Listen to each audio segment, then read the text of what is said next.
The original Resident Evil 4 is one of the most influential games of all time. It was so good that games still use its over-the-shoulder perspective to this day, and the game was released in 2005. The game sold over 3 million copies, and Capcom capitalized on the game over the years by re-releasing it on other platforms. Recently, Capcom have released remakes for the previous Resident Evil games in the franchise, and now it's time to see the fruits of their labor with Resident Evil 4. Look out! Does the remake measure up?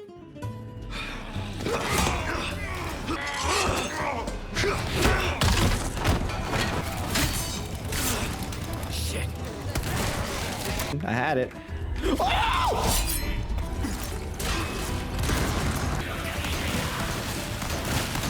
No, don't go out! Again! Shit! This thing's gonna flip!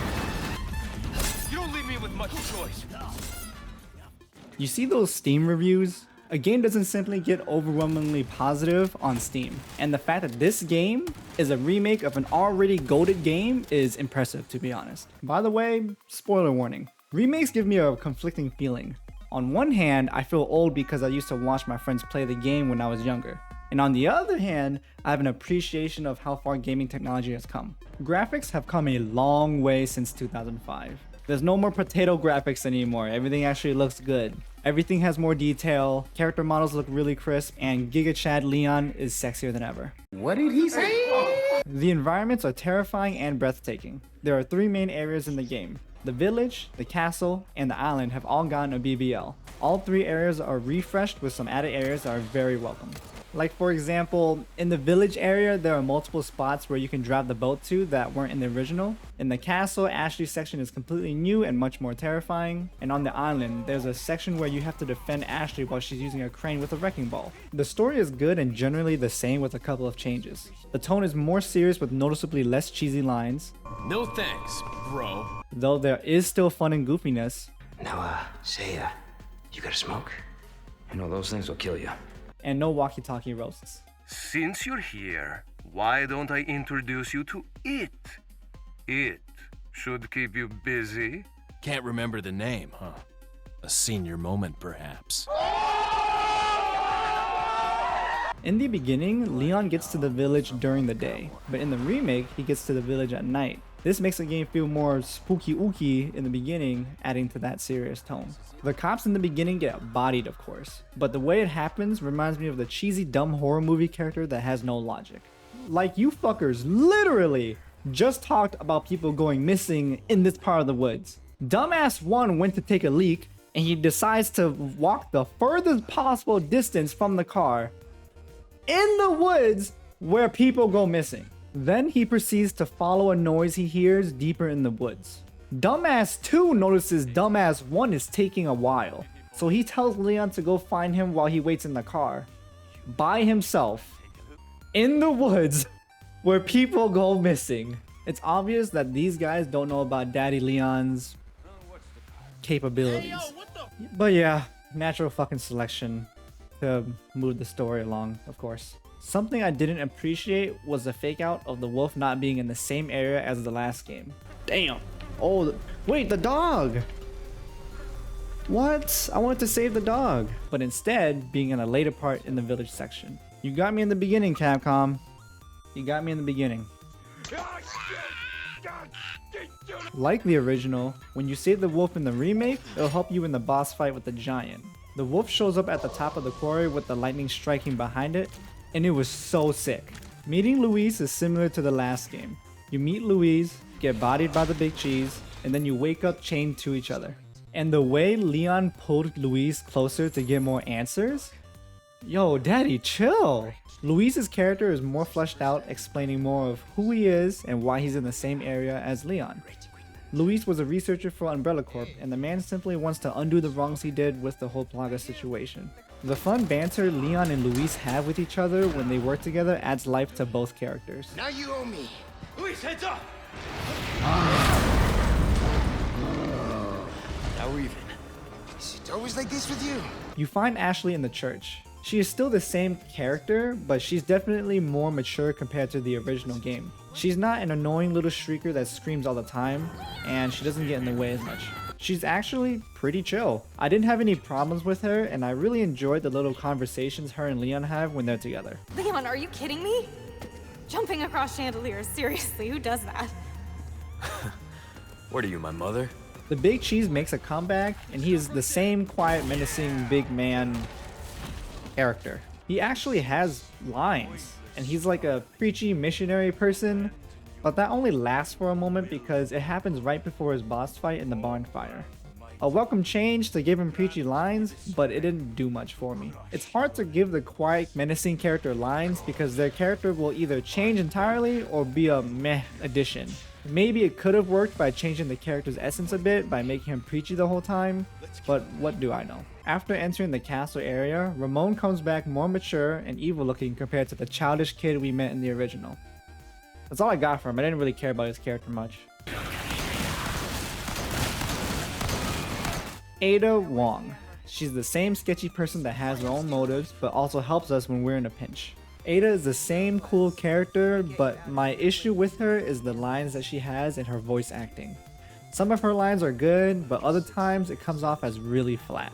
It's obvious that the voice actor is different, but people were going way overboard with the harassment. It got so bad that she abandoned all of her social media accounts. Everyone is entitled to their opinion, but come on, like, calm down, go outside and touch some grass. Krauser's character is more fleshed out in this game. Not as much as I would like, but the game explains more of who he is and why he became the way he currently is. The US government fucked over him and his team of elite soldiers and tried to cover up the whole situation. Krauser has a strong hatred for the US government and now seeks as much power as possible. Sadler is back and grosser than ever with that head thing that he's got going on.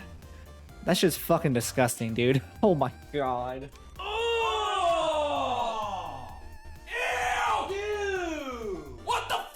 He's a good final boss villain type of character. Ridiculously powerful bad guy with control over an army of people that will do whatever he wants.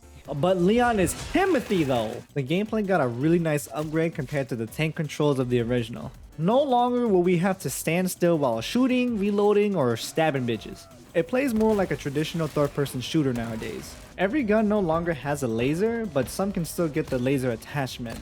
Not the beloved Red 9 though. But with the traditional crosshair aiming system most of us have experienced nowadays, you don't really need the laser. Every gun has a purpose and they all have their own strengths and weaknesses. My beloved Red 9 for example deals good consistent damage, but the lack of accuracy is what balances it out, even with a stock.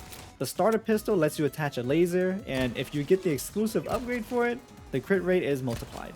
The striker is a great shotgun for up close and personal encounters, but if you get the exclusive upgrade, you can double the gun's already ridiculous ammo capacity. If an enemy is a little far away though, the damage was ass. There's a new mechanic with the knife, so it's not just for stabbing people. You can actually parry almost any attack and it feels super satisfying when you use it. The fact that you can parry a chainsaw speaks for itself. Now, some people aren't happy with the fact that the knife has a finite amount of health before it breaks, and I understand why they feel that way, but I still like the knife having a health bar because it balances out the game. You can't just abuse the knife the whole game and parry everything. That'd be like playing Assassin's Creed and just waiting to parry every single attack. It's just not that fun. When your knife breaks and you lose your get out of jail free card, it increases the stakes of every decision you make in the combat while instilling fear in you as well. Even if your knife breaks, you can always find one somewhere and you can repair it whenever you talk to the merchant. Oh yeah, the merchant is back, baby! Are you buying? Selling? Trading? Well, he's got it and you fucking need it. Do we know who he is? Nope. Does the game explain who he is? Nope. Is he a homie? Yep. Is he gay? There are side quests you can do around the map and the merchant will reward you with spinels. Spinels? Spinels? I don't know how to fucking say that word. How do you say that word? Spinel.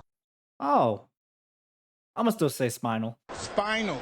There are some items in the shop that can only be bought with spinels, so it's in your best interest to backtrack and complete the side quests. Some side quests include killing a specially buffed enemy, shooting blue medallions, and killing rats in the area. The side quests are such a great addition to the game, to be honest. The special enemy side quests specifically were my personal favorite. Oh my god, and like the shooting gallery has a purpose, and it rewards you with tokens you can use to randomly get a charm for your suitcase and give you buffs. The pacing of a fight no longer gets interrupted because you have to pause and go into your inventory to equip an item.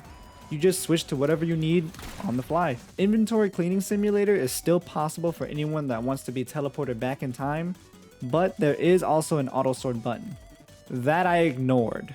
With different and new areas added to the map, the game wants you to explore the new areas and it'll reward you for it with different items like money, ammo, guns, healing items, jewelry, gems to put in the jewelry, and I love how they revamped the system to where you are more rewarded depending on the number and type of gems you put into the jewelry. Resources and gunpowder. Yes, you can now craft even more stuff in the remake like ammo and grenades. And let me tell you, I can't even count how many times crafting that stuff has saved my ass. Boss fights were engaging and had me at the edge of my seat because I didn't want to get mollywopped. The boss fights have changed a little bit.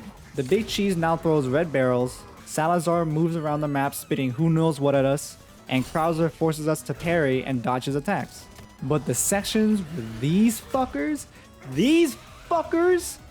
I did not miss these things. Like, they are terrifying and annoying. Like, why are my shots missing when I'm aiming at the weak spots, bruh? Like, why? Resident Evil 4 Remake is an amazing game with a decently engaging story, phenomenal gameplay, and beautiful graphics. The replayability of this game is immaculate. I've put 19 hours into my first playthrough and there are still side quests I haven't done, items I haven't collected, and guns I haven't tried out yet. And there's a mercenary mode too. I strongly urge you to give this game a try. It's only $40 on Steam right now, and that's a steal considering the amount of value and replayability that you're getting. Thanks for buying me the game, Randy.